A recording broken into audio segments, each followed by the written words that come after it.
Welcome back to the Amberdata Podcast, where we explore the people, products, and protocols shaping the digital asset ecosystem. Super excited to be joined by Christine Kim, who's a researcher extraordinaire. You've probably heard her name before. She was head of research at Galaxy Digital, a reporter at CoinDesk, and regularly publishes headline-worthy deep dives. So welcome, Christine. But thank you. Thank you for having me on, Izzy. It's great to be here. So, firstly, obviously, you've gone from reporting on Ethereum upgrades at CoinDesk to analyzing them firsthand at Galaxy. Big transition from outside observer to inside operator. Can you just walk us through your journey into crypto? How did you even get here? Yeah. Crypto was my first job out of college. I have not known working in any other industry other than Wow. crypto, which is kind of great because as I've been in crypto, one of the coolest things is it was such an early industry, which meant there were tons of opportunities and there wasn't any like there was like a culture definitely around the industry, but wasn't too much structure. So it's not like I had to really like climb up the ladder and spend like, I don't know, like a year as an analyst and then jump up to Right. like 3 years as an analyst and then get to VP and like have this um, um, kind of have a system to work my way through. Crypto was not like systemized at all. The industry was Exactly. truly more like the Wild West at the time, which is why there was um, people didn't really care about like what college I graduated from. Really even who I knew at the time. This was in 2018. People just cared about what I could do. And so it was very like meritocracy. And I think that's really special about the crypto industry. But anyways, my sister, she was an early investor in Bitcoin. And so when I was a senior in college, and I was just about to graduate. I was studying economics and I was trying to figure out what I should write my final like thesis paper on to graduate with my Bachelor of Economics. She recommended that I look into Bitcoin and study the economics behind Bitcoin. I found that really interesting. And that was the very first time that I started writing about crypto. And I, from my younger days all the way to college, one of my strengths has always been writing. Yeah. And when I was just graduating from college, I was like, well, I did my thesis paper on Bitcoin. And as I was doing my research for that thesis paper, of course, I came across CoinDesk, which was at the time really only one of The the, only one. the only one that was Yeah. dedicated to covering the industry and um, and this thesis paper is happening or like January, February, March, and like my graduation was in May. From that point on, CoinDesk was like advertising on their site. We're looking for summer interns. We're looking for people to come to New York. So if you're a good writer and you want to, learn more about crypto, like apply. I didn't think much of it. I was like, sure, why not? I need a job. I should probably do something after spending tons of money on college. And I didn't know exactly what I wanted to do. So I applied, I got accepted. And that summer was really like what started it all for me. Yeah, definitely fell in love with the industry. I thought the technology was I realized how revolutionary it could be for the world. And so, yeah, and then I became a full-time tech reporter, a full-time reporter, specialized more in tech developments, spent about 3 years there. And about the last year of my time at CoinDesk, um, one of the things I feel like people may not know, but as a reporter or a beat reporter, sometimes it's very hard to go deep into a particular subject matter because you're always having to chase the next like big Big news or news, right? headline. Yeah. Yeah, and as I started to get deeper in my understanding of crypto, I did start to develop a niche expertise in the field of Ethereum protocol development and governance. Unfortunately, as a reporter, I can't always be really flexing my strengths or understanding or expertise in that one area. I have to cover like the raise of this one VC, or I have to be talking about a new product launch for a company that has nothing to do with my interests in Ethereum protocol development and governance. And so at the time, CoinDesk was diversifying the products that it was offering to its readers. And one of the diversifications was creating a new research team under the leadership of Noelle Atkinson. She was my mentor, my first mentor. Wow. In the research field of crypto, and she really taught me all the fundamentals and basics of um, doing deeper dives into certain topics, utilizing data, and really becoming a stronger writer too, in offering more insightful takes on what's going on rather than just reporting on things. Um, and I really liked the research field. So once I transitioned over to the team, I spent about a year with her. And CoinDesk went through a bit of another transition. Noelle was leaving to take on a position, I believe, at the time at Genesis to head their research team. And CoinDesk was also changing its offerings yet again. And they were thinking of winding down the research team at CoinDesk and kind of merging in with news, which for me, I didn't want to become a reporter again. Yeah. I had built up these skills as a researcher that I wanted to keep growing. And Noelle was actually the one who was like, Christine, have you considered joining the Galaxy research team? She was like, you should consider them. And I was like, what is that? That would mean I'd become an insider. That would mean I'd have to give up my, It's an identity, objective. truly. Yeah. Yeah, I'd have to, and what would my colleagues say of me, and what would I think about, not having that objectivity to lean on, as Galaxy is a major player in the crypto industry. But then I talked to the head of research at Galaxy, Alex Thorne, and he became a very pivotal mentor for me as well in my research journey. He really emphasized to me that the research team at Galaxy is a very much independent within the company, and that yes, they advise and inform on Galaxy's products and decisions internally, but they are also the leading kind of voice for their clients. And in order to maintain their own integrity as a research team that is externally very reputable, they need to continue to be as objective and independent as possible. So that really reassured me. And I was like, also the pay was just phenomenally better than being a reporter So and a it journalist goes. at a Exactly. media company. So I'm not gonna lie, I was extremely talented. I was like, you know what? Yes, let's All do valid it. motivations, honestly, truly. Truly, just trying to be honest on this podcast, let everyone know, part of it was definitely what Alex said, but another part of it was also the offer that he gave me. Yeah, and so then I continued to grow my skills and my brand as a researcher, and that was the next like 3 years of my life, and it was amazing.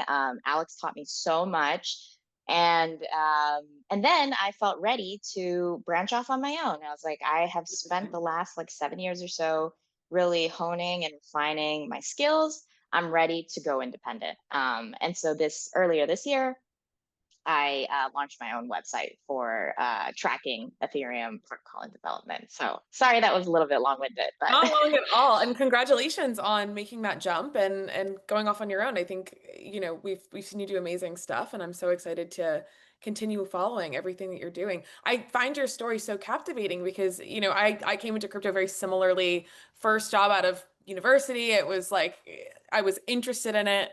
You sort of come in when it's such a flat structure and there's so much ability for the people that really love it and really want to dive into it to grow with it and like scale exactly. just as fast as the industry's scaling. So I feel like now it's a bit tighter to do that. It's a lot harder to just sort of take the leap and move up as quickly as maybe we did. But it's still that Wild West mentality of like if you like it enough and you're interested enough, you will find the place that's meant for you. So that's pretty cool. So what captivated you about Ethereum specifically? Because you are the Ethereum expert. Yeah, I mean, so many things. 2018, and probably still is to this day. But at the time in 2018, it was around the time of like the ICO boom, and there was so much innovation happening on the application layer of Ethereum. DeFi was just budding. NFTs had not really taken off yet. It Yeah. was still in the aftermath of the CryptoKitty days. And if you thought the merge was exciting, and if you thought, EIP 1559 was exciting, there were upgrades like Constantinople and St. Petersburg happening. There was so much to cover on the protocol development side. And there was so much to cover even on the more business side of the kinds of applications that were launching and raising money, fundraising through this new vehicle called an initial coin offering. So there was just a lot to be covering, which is why CoinDesk dedicated quite a bit of resources to help me become the expert that I was in being a good reporter on that. And of course, later on, I just continued to narrow in onto that niche as a researcher when I had more freedom to kind of pick a lane.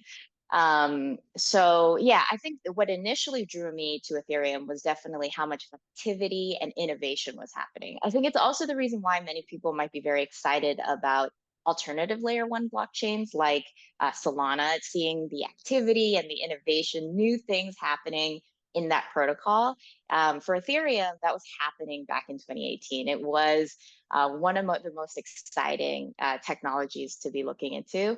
Of course, I still think that it is, but Ethereum as a protocol is now evolving a lot slower because the ecosystem has grown so much and the amount of value that is supported by the protocol. Developers, of course, are still trying to pursue very ambitious changes and upgrades to the chain, but they're not quite as easily, I guess. They're not as quick to change as I Yeah. guess like some other newer protocols are. So yeah, I think one of it was definitely innovation. And then also the other part of it that made it really easy for me as a reporter and researcher is that everything was done in public. The development of the protocol was done publicly and the developers were so accessible to me. So the transparency part of it was not only was I interested in it, but there was actually a way for me to um, make this to get the information I needed to write a And look report under or the write. hood. Like Yeah, you speak to these people, which is amazing. yeah, and with data offerings, some of the ones that very early on in my days, I actually used Amberdata to figure out what was Yeah, happening on chain. totally. So yeah, both on the side of like the off-chain governance, but also like on-chain activity, everything was public. Yeah. So I thought, yeah, not only was it interesting, but there was just so much tooling available to dive deeper. So yeah, it was like the stars aligned, I feel like a little bit on that front. Definitely. And I also, as it's such a biology problem, right? The bigger you grow, the slower you move. And we've Yeah. kind of seen that right now with Ethereum. But you have developed this reputation for taking complex protocol level topics from tokenomics to governance and then just breaking them down in ways that bring clarity to all of this chaos. So when you're diving into a new protocol or a new token model, where do you start? Like what signals are telling you it's worth time and effort to dig into it?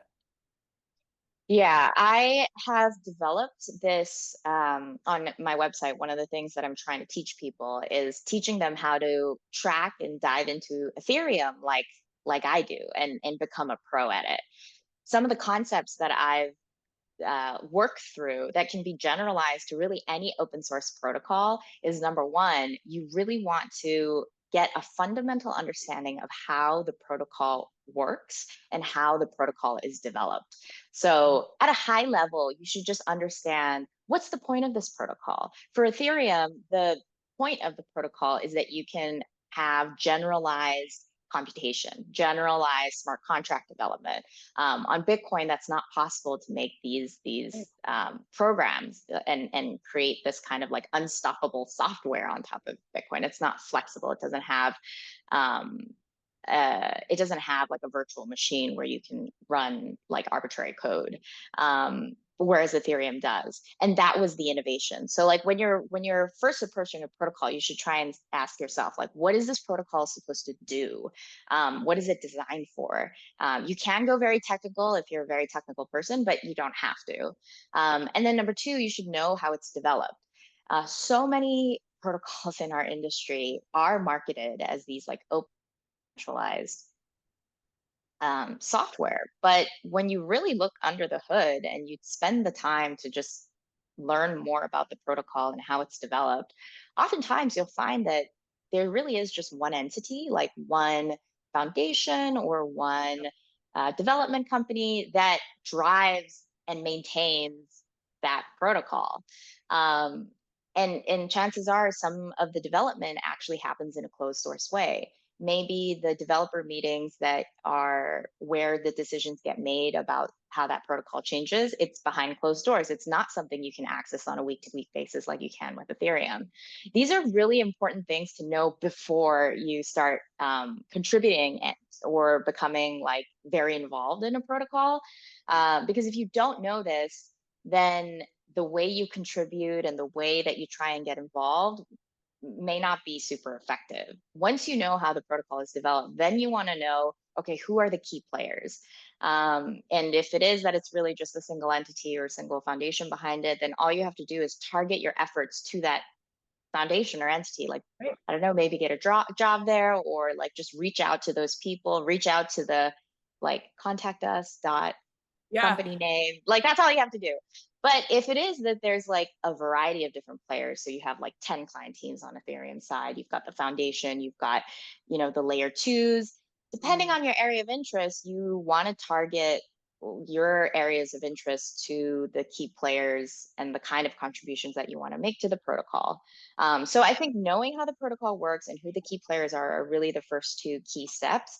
And if you want to become a very effective, like, um, if you want to kind of build your reputation in the ecosystem, a really great way to do it is in an protocol that's developed in a very decentralized way. The best way to go about it, I would say, is to identify different pain points in the protocol's development and ideate solutions for it. These are, especially the protocols I'm most interested in, they're basically public goods.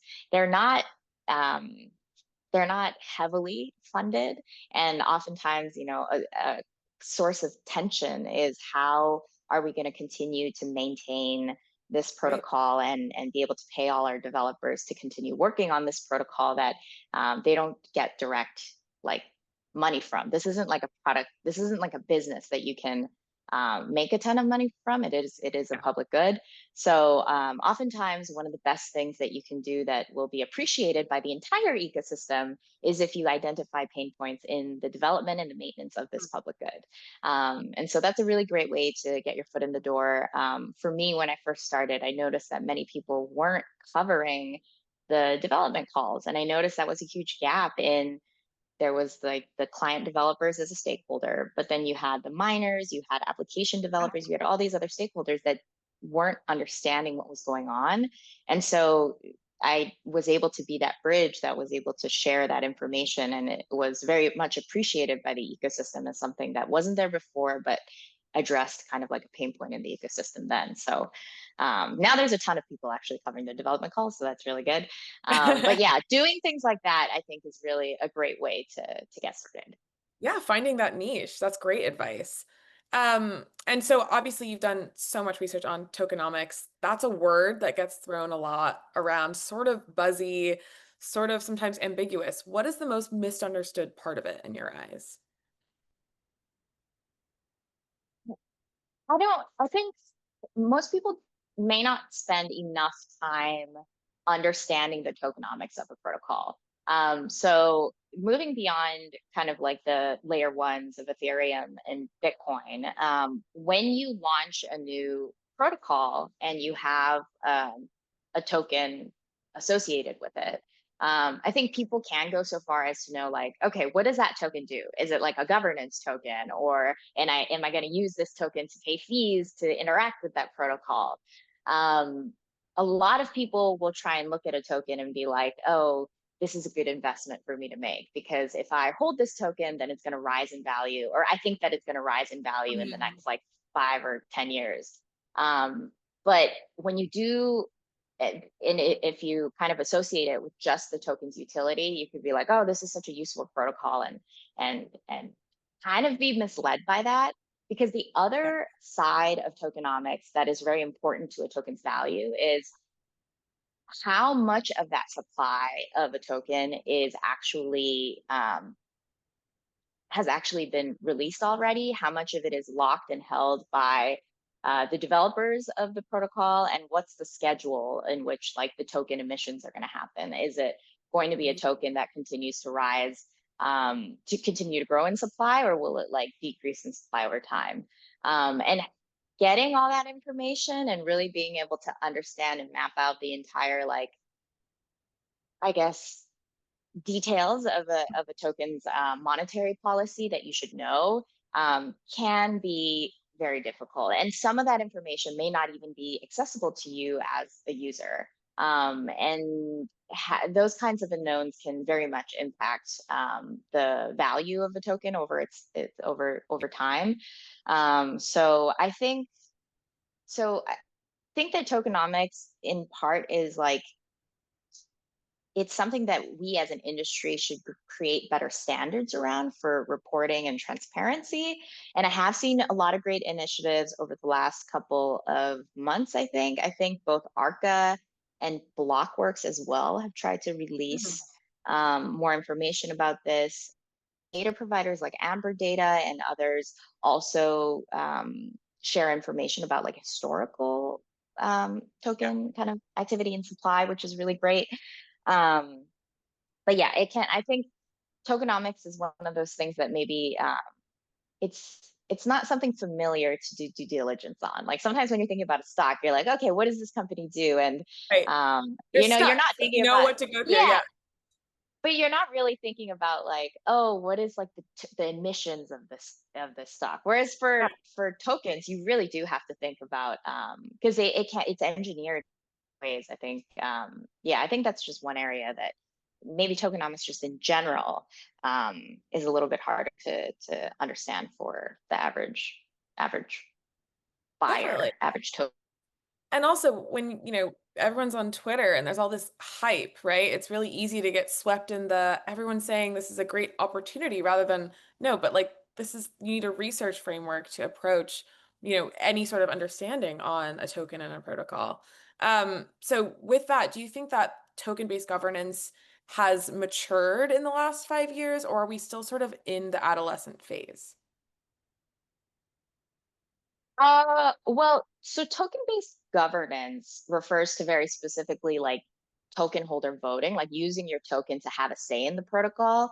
And because most of my research focuses on governance that happens without a token at all, I'm actually a firm believer that token-based governance is still extremely gameable and extremely like experimental. So yes, I'm definitely in the camp that Interesting. token-based governance is something that is not ready to scale. Off-chain governance, opaque kind of, well, sometimes opaque, but it's a bit harder to track, Yeah. especially trying to understand like social consensus and how much consensus is enough to make a decision move forward, and you don't have tokens involved at all. It's harder to track, and it is more slow moving, but I think it's more resilient against capture than token-based governance. Yeah. Um, One of the exciting and experimental fields of like token-based voting is definitely futarchy. There's been some great research out of Galaxy Research coming out that has come out lately by a researcher, Zach Pocarny there, who um, shares kind of like the unique aspects of futarchy that I think are clearly already having just already making waves in prediction markets and its use there, but I think can also have use for governing an entire like decentralized protocol, perhaps one day. But still early days. Yeah. Early days all around, I think still.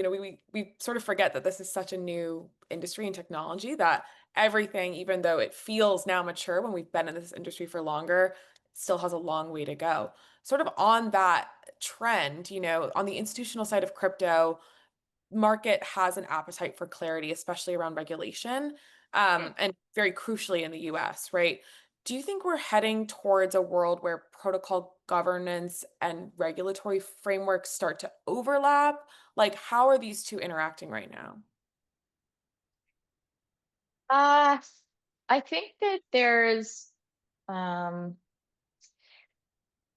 I think it's a bit hard to say Mhm. because on one hand, the base layers of Bitcoin and Ethereum are very purposefully designed so that they are very resilient to regulatory capture. No matter what the regulatory regime is in the US or Europe or Korea or wherever else in the world, these technologies will be like decentralized and resilient enough to continue to operate in an extremely censorship resistant and highly like non-gameable fashion. Right.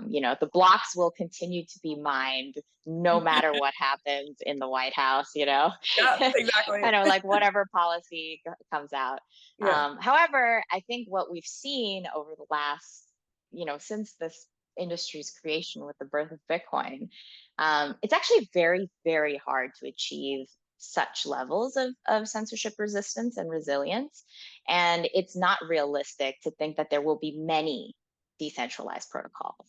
That the Yeah. difficulty in maintaining such scale is means that most technologies and most protocols will have to rely on a few decentralized protocols for their decentralization, or just simply be more centralized and um, more uh, be very reliant on the regulatory environment of the time. And this means that certain services and products, in terms of their access and in terms of permission to them, it will only be possible under a more regulatory, like friendly environment. So I Right. think one of the reasons why we're seeing stable coins and RWAs, real world assets, really boom right now is because there is a very friendly regulatory regime for crypto in the Totally. US. Yeah. And so we are seeing doors open for greater access to these kinds of applications. We're seeing a lot more progress and innovation being made to them. And so, yeah, I think we are definitely seeing more overlap in regulatory frameworks allowing protocols and crypto applications to gain more adoption. But I don't think that that means like decentralized governance is having some kind of like an impact on regulation. I think Yeah. that those two are still very much separate. If anything, I think that we could have a lot of like technologies and a lot of crypto applications that simply are able to have wider reach and wider adoption under the current regulatory framework, which, yeah, I think has been very beneficial to more finance focused use cases for crypto. Definitely. And so then more on the institutional side, we Mm. see this, DeFi had a great emergence. It sort of cooled a little bit. Where are those knowledge gaps still with institutions, and how do we bridge them so more institutions are coming into DeFi and are at least comfortable with interacting with the protocol? I think one of the open questions still is like to what extent the government and regulators should be hands off about investor protection. Hmm.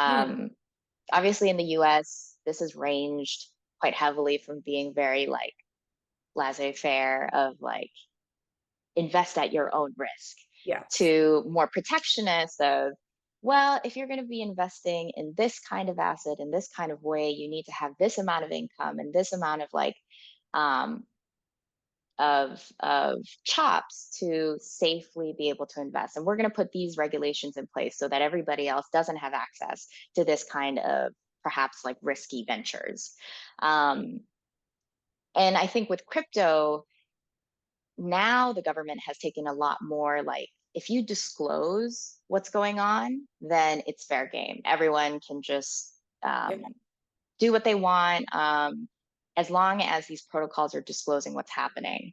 But I think that there's obviously concerns around that, in that um, there are certain information about a token that could be disclosed but not widely known. We were talking about tokenomics and all the different kind of like details around a token's issuance schedule and who holds it, that may be disclosed but maybe like buried under several like pages of tokenomic design, Right. like Like, that people don't really understand and could very much negatively impact them.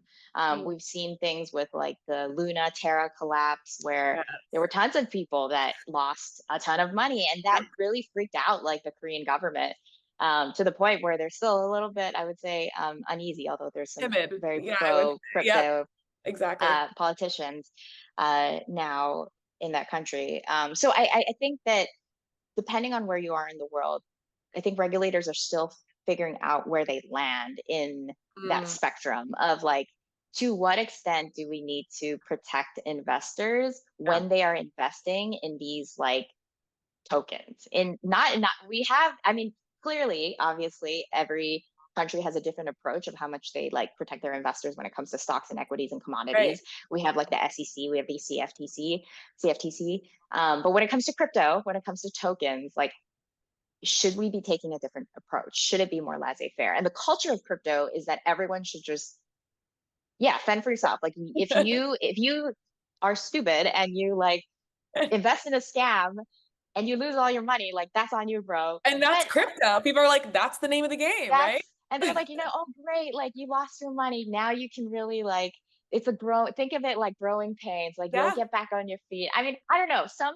people in the industry are less so like that. And for people who fall into hacks, Yeah. lose their money in just really awful like phishing attacks, those are rampant, right? And so part of it is like some people really want more regulation, want more Yeah. safeguards to protect against those situations. But crypto is also in some ways very orthogonal to that kind of paternalistic way of being able to recover your funds if you make a mistake. So I think that's really where we're still, everyone is still trying to figure out. And I'm not sure exactly where we're going to land, but I would Right. imagine based on the current U.S. regulatory regime and and more perhaps like the culture of crypto, I think we are leaning more towards like a laissez-faire, like if you disclose, then you're good to go. You're good. But I mean, yeah, what a great point about the real conversation being on how much do we help them out and how much do we protect? And I think we really have seen that in every country. And I think Europe is a lot. I think from my perspective, I live in Europe, it's a bit stricter. They want more protections and they want to have a lot of rules and regulations, simply, the European Union versus all these other countries. But super interesting. Okay. So, some hot takes for you to close us out. What's something that changed your mind about crypto in the past year? changed my mind about crypto. Honestly, when I was preparing for this, I thought it was going to be what just changed my mind, and I was going to say my mind changed about flavored water. Which is kind of Honestly, wait, hilarious from good because to bad. Do you like no, it? from good in that I never really enjoyed flavored See, water, I but used ever to since hate I it started too, working, and now I like, but it has to be like a lemon. I don't like a really fruity one. Like a lemon or a lime, great. Pineapple, yeah, great. but I never really, yeah, it's just funny because when you said crypto, you like threw me off. I was like, oh, crypto. Like a wheat Hmm. crop. Yeah. Um, well, okay, I will say, okay, one thing that this might be a little bit of a, I'm not going to go any further into this, but a little bit of a teaser. One of the things that I realized is like my niche in Ethereum is extremely great and something that I definitely want to keep honing and keep refining. Uh, but as an independent and as a like researcher, if I want to go deeper, I need to diversify. So that's one thing that I've That's learned great. personally in my journey. So yeah, That's awesome. And what a teaser this because past year. I can't wait to hear more in the coming weeks and months about that. Okay, what's the most underrated Ethereum upgrade? Oh yes. So most people don't know this, but Constantinople St. Petersburg is a hilarious upgrade. Everyone should go and figure out what happened there because developers, right, like 36 hours before an upgrade was about to go live on mainnet, they realized there was a serious bug in it. And they had to like, yeah, like tell everyone, oh my gosh, like everyone, please wait, stop, don't stop the upgrade. Yeah, and it's a pretty funny story. So yeah, I would say that's a kind of like underrated on not well known like upgrade. Yeah. Perfect. And then what's one thing DeFi is still getting completely wrong?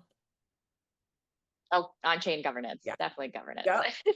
And then, okay, for our last question, what's the best piece of advice you have for someone trying to build a research voice in the space? You kind of gave a whole tutorial at the beginning of our conversation on how to do this. But if you had one singular piece of advice for someone listening, what would it be? Persistence. Do not get let down if you try something and it fails. If you like reached out to someone and they were like, no, I don't want to help you, keep going. Like, keep tweeting, keep writing your thing. Eventually you're going to get there. So don't like feel disheartened about setbacks. I'd say like continue to be persistent and you'll get there. I love that. And I think that goes for any career, anything in crypto. Persistence is what gets us there. Christine, thank you so much for all these insights. Can you tell us again, where can we follow your research? Oh, yes. You can follow my research on number one, my website, christinedkim.substack.com, or you can follow me on Twitter. My handle is Christine_DKim. Christine, thank you so much for joining us. See you next time. Bye. Thank you, Izzy.